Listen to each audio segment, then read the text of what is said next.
This lecture is going to go over the types of reactions that can occur within a chemical reaction. You are going to need this sheet right here. I know it's a little blurry at the top, but you get the idea of what sheet you need.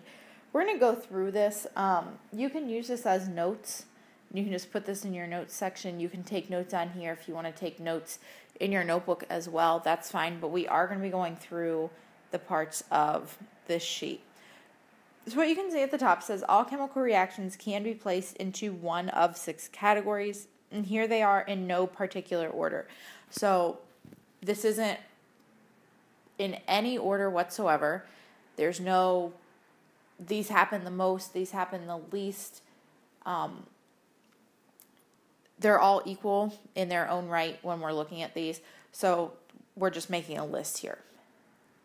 So the first one is combustion. So looking at your sheet, it says a combustion reaction is when oxygen combines with another compound to form water and carbon dioxide. These reactions are exothermic, meaning they produce heat. An example of the kind of reaction is the burning of naphthalene. So that's the example right here. But let's take a look at this first. So it tells you in the problem is when oxygen combines with another compound to form water and carbon dioxide. So the way that you can identify a combustion reaction is if your products that are being formed are carbon dioxide and water, and you're burning something in the presence of oxygen. Okay? So there are a number of reactions the way that you could have this, but one thing to look for is, hey, in my products, do I have something that has a carbon in it, and do I have oxygen here? Because what's going to happen is that carbon is what's going to lead into your carbon dioxide. Okay? So not too difficult to identify. So the key things, look for that carbon dioxide and that water as your 2 products. Right. Type of reaction number 2 is synthesis. So when you hear that word synthesis, you should be thinking making or combining. So it says on your paper, a synthesis reaction is when 2 or more simple compounds combine to form a more complicated one. These reactions come in the general form of A plus B yields AB. So on this paper, you are going to see this letter form. So that's just to represent what elements could be there. Okay, so we have element or compound 1, we have compound 2, and then what happens? They synthesize or they come together to form AB. So now we have a new one. So looking at an example that gives you actual elements in there, we have iron, sulfur. So this S8, this is just a naturally occurring form of sulfur. Sulfur bonds with 7 other sulfurs, so don't worry about too much what that is, but that's just why that 8 is there. It's going to give us iron sulfide. There should be an 8 in front of that to balance that out. But see how we had A plus B gives me AB.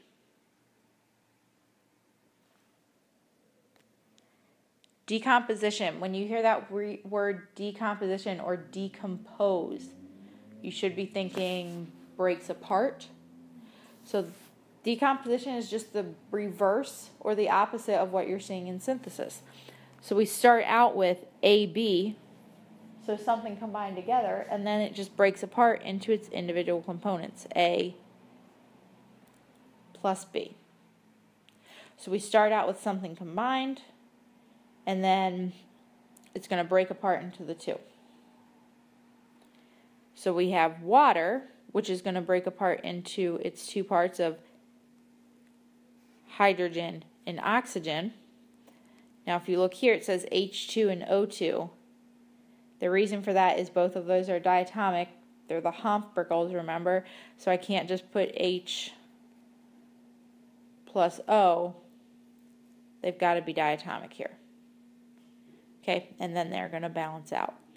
But we take the two elements that you find, or the two, sometimes you'll have a polyatomic combined with another polyatomic. You might have a poly with a cation, because most of your polyatomics are going to be negative, and it's just going to break apart into the two parts. So what I'm saying with that would be something like if you had Na3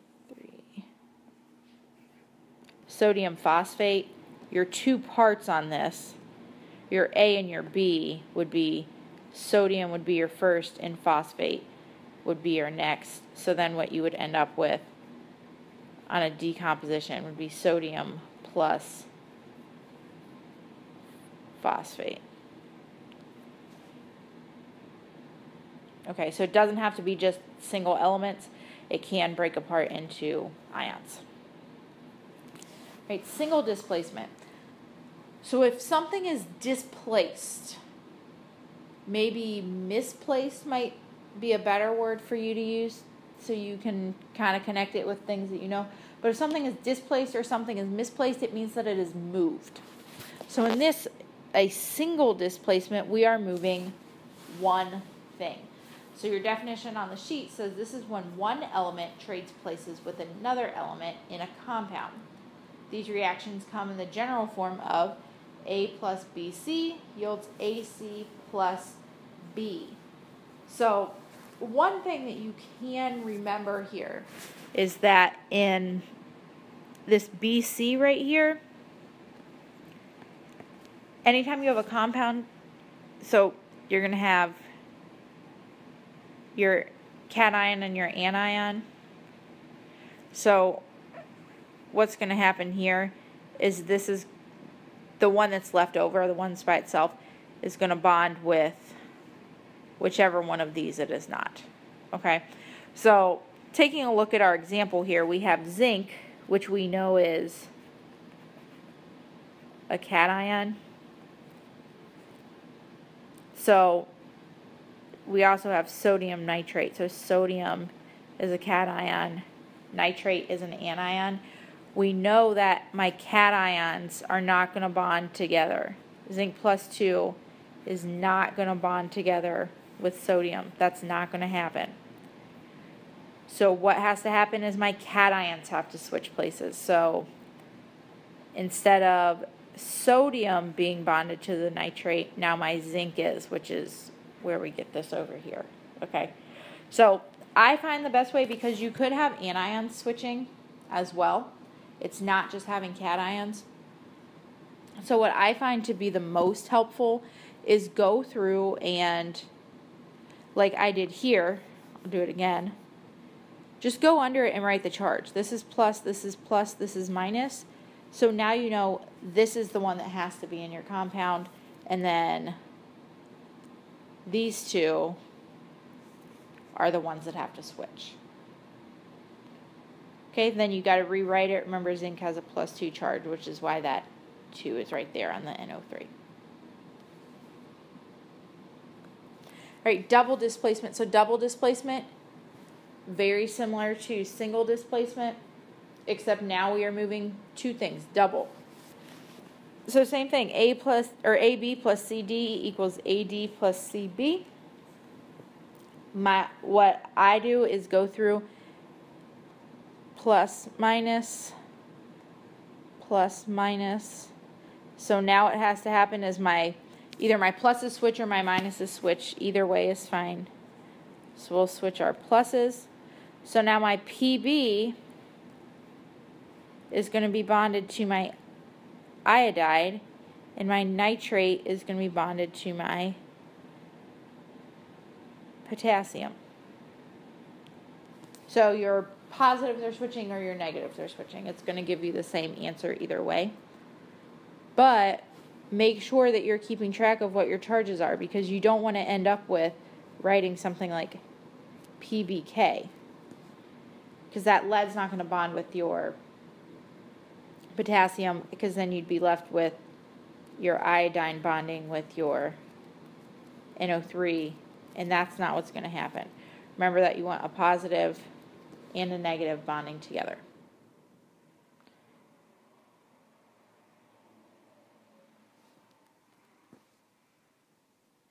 All right, so now we're looking at acid-base.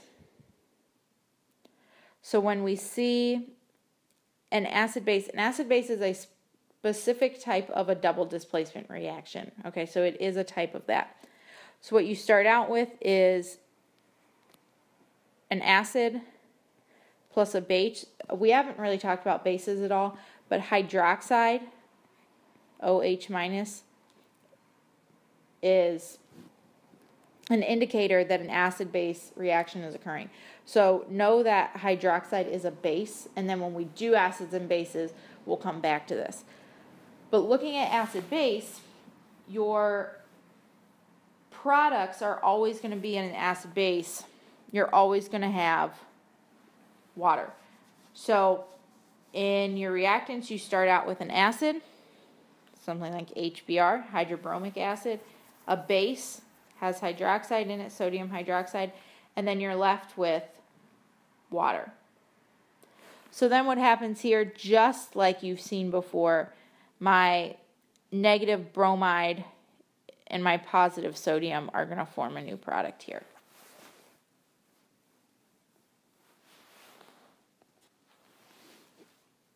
Okay, so right now our focus is just, can we identify what type of reaction this is? There's another video on actually predicting what the products are going to be. But now what we want to look at is, if I look at a full reaction, if you're given a completely balanced equation, can you tell me what type of reaction is happening? So looking at this first one. So these are the examples on the back of your sheet. In the bottom of that are answers. So I would cover that up or fold it over, or you can just use them straight off of the slides here. But don't look at the answers before we go over them. So first one that we have is sodium hydroxide plus potassium nitrate yields sodium nitrate plus potassium hydroxide. One hint to what this is going to be is that you have 1, 2, 3, 4 parts. And then what happens is those 4 parts rearrange themselves. So we add a positive, a negative, a positive, negative. My positives and negatives switch. Do you see that?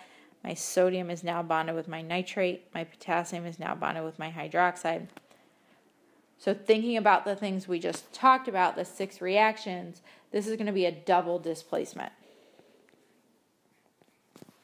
Okay? Because this and this switched. 2 things switch places. All right, the next one, CH4 plus O2 yields CO2 in water. The red flag here is CO2 in water. So those being your products should automatically make you think that this is a combustion reaction.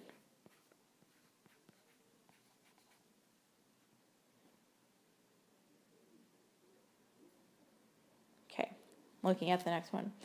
Iron plus sodium bromide yields iron 3 bromide plus sodium. So what's happening here?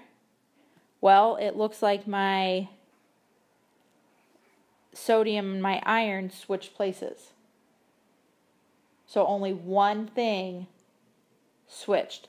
Now what you might be thinking is, but there's 2 things. Those 2 things switched. But we're only swapping in one spot.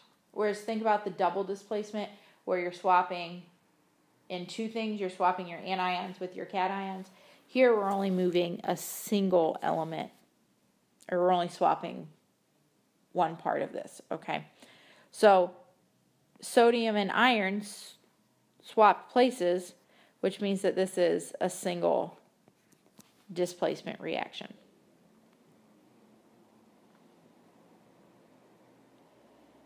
All right, looking at the next one. Calcium sulfate plus magnesium hydroxide gives us calcium hydroxide plus magnesium sulfate. 1, 2, 3, 4. Positive, negative, positive, negative. One thing that also might help you is writing it out instead of just counting them. A, B, C, D. So now what should happen? My A should be bound with my D, and my B should be bound with my C, because my positive should go with a new negative. My negative should go with a new positive. So do I have anything that has my calcium bonded with my hydroxide? Yep. My magnesium bounded with my sulfate? Yep. So this is a double displacement. Your cations and your anions both switched. All right. Ammonium hydroxide plus hydrobromic acid gives us water and ammonium bromide. So my red flag here is acid, hydroxide, water. This is going to be an acid base. If you put double displacement on this, technically it would not be wrong, but what we're looking for is the specificity of that it is an acid base. All right, looking at this next one. Lead plus oxide gives me lead 2 oxide. So I start out with reactant 1, reactant 2, so A plus B. And now they're both together as A, B. What happened? They synthesized. They came together. So this is a synthesis reaction. And the last one here, sodium carbonate gives us sodium oxide plus carbon dioxide. Don't be fooled by thinking, oh, it's carbon dioxide, must be combustion. Remember that with combustion, you have to have a water as well, and it's being burned in the presence of oxygen as one of your reactants. So don't automatically jump to CO2 means combustion, because it does not. All right, so I have 1, 2. I have 2 things here, but they're bonded together, so that's AB, and that's going to give us A plus B. So this example, I want to keep this one on here because what we would expect to happen on this, just based on the definition, would be Na plus CO3. Okay. Sodium is one of those things not really stable on its own in nature. So one of these oxygens is going to come over here and help with that. So that's why it's Na2O in CO2. So it really did break apart into 2 separate things. So for right now, we just need to know that this is decomposition because it's decomposing. When you get to predicting the products, we'll talk a little bit more about making sure that you're giving the correct answer and not just breaking them down independently. But anytime you see one thing breaking apart into 2 things, whether it's completely the same, whether this is just your A and just your B, or it looks a little bit different, it's still decomposition. Anytime you start out with one reactant and then you end up with 2 products, it's going to be decomposition. So before you go on to predicting the types of, or predicting the products of an equation, I want you to go through and do practice problems of what types of reactions these are. Because if you don't know what type of reaction you're looking at, then you're not going to be able to predict the products. Okay? So go through, do some practice problems. Let me know if you need any help.